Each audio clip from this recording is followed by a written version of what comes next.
ওনার নূর হতে ওনার হাবিবকে সৃষ্টি মুবারক করেছেন এবং আসমান এবং জমিন লৌহ কলম সৃষ্টি করার পূর্বে লাউলা কালামা খলাকুল আফলাক, যেই নবীকে সৃষ্টি না করলে কিছু সৃষ্টি করতো না।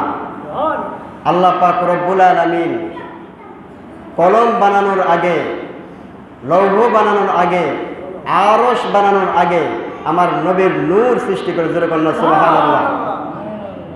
ইদানিং দেখা যায়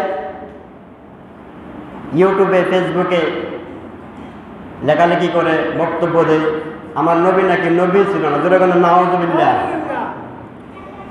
যেই নবীকে আল্লাহ পাক রব্বুল আলামিন না বানাইলে আল্লাহ আসমান বানাইতো না, জমিন বানাইতো না, লৌহ বানাইতো না, কলম বানাইতো না।